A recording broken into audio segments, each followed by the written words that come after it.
Sometimes love doesn't leave you, it just stays, quietly breaking you a little more each day. I forgive you. The words echo softly, almost like a whisper carried on the breeze. Inside the quiet barn, the air smells of hay and old wood, warm and familiar. The morning light filters through the cracks, landing gently on the horses that shift restlessly in their stalls. The hay delivery still hasn't come, and they're down to the last few bales. The worry lingers in the air, the kind that grows when everything feels like it's slowly slipping out of control. But still there's work to do, and the day doesn't wait for anyone. Philip moves carefully between the stalls, his hands brushing against leather and metal. Everything in the barn has its place, and he likes to keep it that way. Organization makes sense to him. It's peace in a world that often isn't. He reaches for the bridle, the one with the braided reins, the one that fits just right. He apologizes softly under his breath as he works, his words more habit than thought.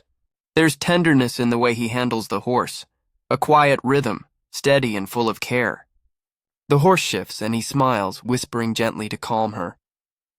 It's their secret. The little things that go wrong never need to reach his mother's ears. When everything is finally in place, he exhales. For a moment, the world feels still again. We're good, he murmurs to himself. Everything's fine. And maybe for now it is. The night still carried the warmth of laughter and fading music. A calm breeze moved through the quiet air, soft and forgiving. It had been a long evening, full of teasing smiles, small arguments, and unspoken affection.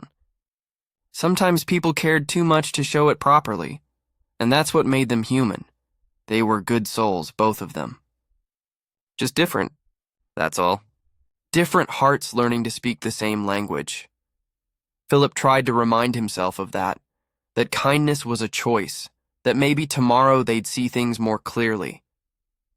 But for now, he could only smile and let the tension melt into the cool air. Nearby, laughter broke the silence. Someone teasing, someone flirting, someone trying to forget how much they cared. The music pulsed faintly from a distance as the group tried to shake off the weight of their own thoughts. Someone shouted playfully for the DJ, and someone else joked about needing to loosen up. It was one of those nights when everything felt alive, but just slightly off balance, like a beautiful dream that didn't want to end. Later, beneath the fading lights, Philip found himself thinking too much again. The taste of cigarette smoke lingered in the air, even though he didn't smoke. His body begged for calm, but his heart begged for something else entirely. Connection. Hunter stood beside him, easy and confident. Their conversation drifted somewhere between teasing and truth. Philip felt something unfamiliar, confusion and longing all tangled together. It was just fiction, maybe. Just a story. But in that moment, it felt real. Painfully, beautifully real. The morning after came too soon. Sunlight danced over the waves, and everyone was trying to shake off the hangover of both the night and their emotions. There was talk of selling homemade moonshine, of saving the old house, of making something out of nothing. Plans were made between laughter and lazy smiles. An open house. A big celebration. They threw around names for it. The Hampton Bash, the Moonshine Party, Bootlegger's Bash. It didn't matter what it was called. What mattered was the feeling behind it. It was freedom. It was fun. It was a chance to be alive again. The laughter turned to something louder, something brighter. Fireworks, music, shouts of joy. For a brief moment, they forgot their troubles and let their hearts run wild. And then there was her, the mysterious woman from the party, confident, beautiful, and full of chaos. She smiled in a way that could undo anyone's calm. She asked questions like she already knew the answers. When Philip told her he was a writer, she only smiled and said, "You either are, or you aren't." He insisted he was, that he wrote about his life, about places he'd been, about feelings he couldn't quite explain.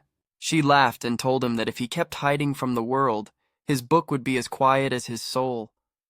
Maybe she was right. Maybe writing wasn't about escaping. Maybe it was about feeling. Later that day, they tried yoga on the beach, laughing between poses. Their bodies moved awkwardly, but their hearts seemed to find rhythm. Every touch felt charged, a mix of strength, shyness, and something unspoken that grew with every glance. Philip didn't know what this was, but he knew it was real. The rest of the day unfolded in a blur of teasing and quiet reflection. They talked about art, about risk, about being brave enough to change. She challenged him, told him he relied too much on the past. On tradition, on safety. He wanted to argue, but she wasn't wrong. Somewhere between her laughter and his hesitation, something shifted. Later, while walking through town, they laughed about overpriced chocolates and fancy burgers that cost more than they should. It was silly, meaningless chatter, but it made them feel alive. Philip's heart ached with something he didn't want to name, and then came the talk of love, of identity, of what it means to truly be seen.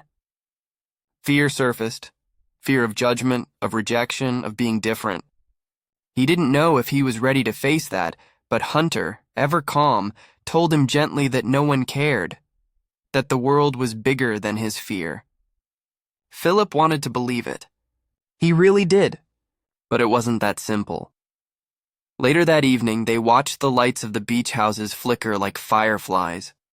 Laughter carried from one porch to another, and for a moment, everything felt infinite. There was teasing, there was longing, and there was that strange pull between them, something too delicate to name. They were young, scared, hopeful, all at once. And for one fragile second, they believed that love could really set them free. The morning sun glimmered softly on the water as the boat drifted out of the canal. Laughter echoed faintly, playful, tired, full of warmth. Hunter hesitated when invited to the house, but he gave in, caught between curiosity and something he didn't want to name. Inside, the air smelled of wood, paper, and old memories. Dust floated like gold in the sunlight that poured through cracked windows. Books filled the shelves, old names, old stories, the kind of collection that spoke of generations. Philip's voice carried through the room, nostalgic as he ran his fingers along the spines. He remembered reading his first Hemingway here, back when life felt bigger than it really was. The room held time still, as if every word ever read here had left an imprint. But beneath the nostalgia, something stirred, a clash between past and present. The shelves whispered of tradition, but the hearts inside the house longed for something new.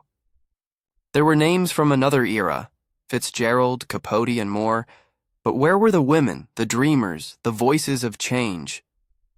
Laughter filled the space again, gentle teasing, the kind that carried care behind every word. Then, buried beneath a pile of forgotten paperbacks, a small box appeared, full of letters. Handwritten notes worn with age and emotion. They were from his mother, delicate and alive with her handwriting. He wanted to protect them, to hold on to a piece of her before time could fade it away. But time always finds a way to move forward. Later, they found a flyer, a local writing contest hosted by the East Hampton Library. The prize was small, a residency, a column, but it felt like something bigger. A chance. Philip hesitated. He didn't think his voice belonged in a world like this. But sometimes the world doesn't ask if you're ready. Sometimes it just opens a door. The conversation turned quiet. He promised to think about it. Maybe, just maybe, he'd take that risk. Days passed and the stillness broke. Katie packed a bag, nervous and restless. She said she needed to go. Back to Virginia, back to something unfinished. Her voice trembled when she spoke, though she tried to hide it with a smile. Philip noticed the way her fingers twisted through her hair, her telltale sign of anxiety. He tried to stop her, to calm her, to remind her she didn't need to run. But old habits die hard. When she reached for her pills, he flushed them away, convinced she didn't need them. She screamed. He stayed silent. The anger came like a storm, but underneath it was love, the kind that doesn't know how to heal gently. She retreated into herself, clutching a shell in her hand, whispering that it was her protection. He wanted to tell her that she didn't need one, that he'd protect her if she'd just let him in. But some people build walls so high that even love can't climb them. The next morning came soft and slow. The sunlight spilled into the kitchen, catching on half-clean dishes and empty glasses.